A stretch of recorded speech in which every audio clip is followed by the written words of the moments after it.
Enfuego, and yes, so very stoked that you're joining me here for my namesake program, Enfuegotainment. That's right, you can just call me Fuego, and I welcome you to my continuing coverage here of the road to the 2019 Academy Awards. That's right, I've been counting down the best pictures from number 8 all the way down to number 1 in my personal estimation of quality. So, thus far, number 8, we had Bohemian Rhapsody, the Queen biopic. Number 7, we had Vice, the Dick Cheney satirical biopic-y kind of thing, at least in the viewpoint of Adam McKay. At number 6, we had The Favorite, Yorgos Lanthimos film. At number 5, we had Black Panther, the first superhero film to ever be nominated for Best Picture. And at number 4, we had Alfonso Cuarón's spectacularly directed and just sensationally just sad and somber and a terrific film, Roma, the Netflix exclusive. And now we are to my number 3. And number 3 is a movie that has already been made, I think 2 or 3 times already. I have personally seen the 70s one with Chris Christopherson, Streisand, but I haven't seen the one before that. I want to say, boy, was there a Hepburn in it, or was it I can't remember. I'm not going to try to, but yes, I have totally seen the 70s version of A Star is Born, but there were 2 previous incarnations, if I'm not mistaken. So that's where a lot of people were initially critical of Lady Gaga and Bradley Cooper doing another version of this story, but it's like, you know, A Star is Born, I mean, it's a timeless tale in the fact that it's about what happens where an established, but troubled star whose career is kind of in its twilight, or at least at a turning point, discovers somebody with immense raw talent, thrusts them into the spotlight, and then it basically kind of goes like this, like that, and then just the repercussions that transpire, and the depression and the sadness that can follow, and in this case, like the intense alcoholism, and I mean, I don't know, creative people are often, dark and tortured individuals. They have to have it's like, hey, the hottest entertainment with an edge is all about the fact that, I mean, it can be all puppy dogs and ice cream, but it's not typically going to be in life, Entertainment can put forward that foot of just everything is, everything is awesome, blah, blah, blah. But yeah, that's definitely not going to be the case in life. And I think I am always fascinated by just creativity that explores that dark side. And this movie is definitely the case.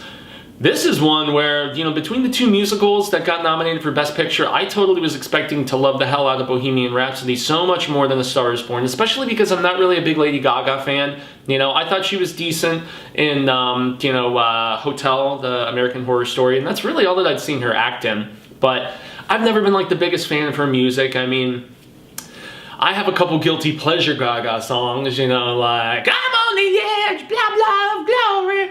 But as a whole, until she started duetting with Tony Bennett and stuff like that, I had always been of the frame of thinking that she was just a Madonna ripoff, and while talented to a degree, I just never really bought that. I'm just not that big of a fan, okay? I respect her, but I'm just not into Gaga. But yeah, here on Enfuegotainment, we always cover Bueno, Malo, and Feo, and I gotta say that yeah, this movie really won me over when I wasn't expecting it to. And I guess it's good that I didn't really remember the original Star is Born very well. There's definitely one aspect that I did not remember that I'll get to in the Feo. But yeah, always cover Bueno, Malo, and Feo, good, bad, and ugly. And I think the good was that I went in here without the highest expectations because of the fact that I'm not the biggest fan of Gaga or Bradley Cooper. I don't like The Limitless. I don't like his stuff with Russell, I mean, American Hustle and Silver Linings Playbook and whatnot. Although I did recently watch him in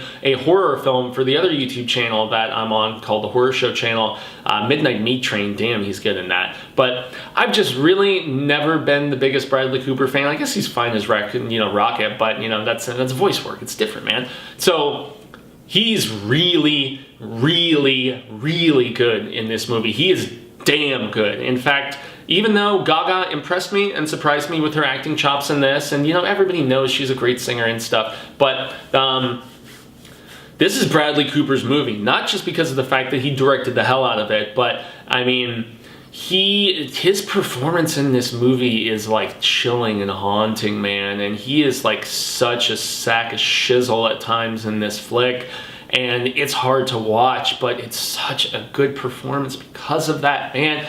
I mean, boy, I hope he wins Best Actor, man. There's a lot of people upset that he didn't get nominated for Best Director. I think that's partly because of the fact that I mean, all the concert footage is well directed, but I mean, it makes up a good chunk of the film. And also the fact that it's a remake of a remake of a remake. I mean, it's probably why he didn't get any directing love, but for me, I mean, don't give it to Christian Bale. Give it to Bradley Cooper. He gives such a great performance in this, and it's one that really, really sticks with you. And I gotta say, the music is great in this too. You know, I don't like where she gets fashioned into the pop star kind of thing, and you start getting music from Gaga's character that feels more like Lady Gaga music. But man, the Shallow song is so good, and like pretty much all of the other original music is, and like one of Cooper's songs, man, maybe it's time to let go, he's dead, like something to that effect. But it gave me such Crazy Heart vibes at times, and I just loved it, man. I love this movie way more than I was expecting to.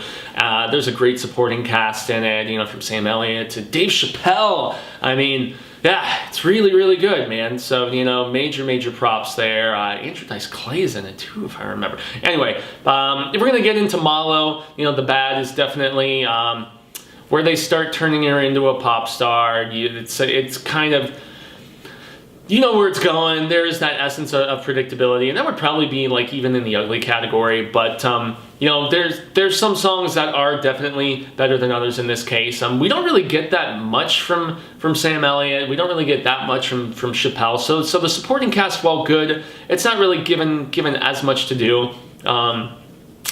But yeah, and I guess the bad is definitely the predictability aspect. The fact that you know where this is all going to go, especially, you know, if you're familiar with this tale that's been done quite a few times already. But really, for me, there's not a lot of bad in this movie. There's such an overwhelming amount of bueno. I guess Gaga's acting is just okay at certain points, but she really, for the most part, impresses me significantly. Boy, the ugly is some of the drunk moments, man, that Cooper has in this film. Bradley Cooper's character. It's only mild spoiler, I guess, but Gaga gets nominated for a bunch of different Grammys and stuff as her career just shoots to the top. And I guess that's maybe one of the unrealistic things, is just how big of a star she becomes so quickly. They really push her forward, but man, a few of his drunken moments, but the one that really sticks out to me the most is the one at the Grammys, and just going on stage, and it's like, as I like go back over it in my head, I'm just like, holy shizzle, that scene is just, there's a lot of scenes that are so ugly, as I mentioned earlier, they are just legit hard to watch. And this is where, spoilers, turn away. You don't want to be spoiled if you're not familiar with this story.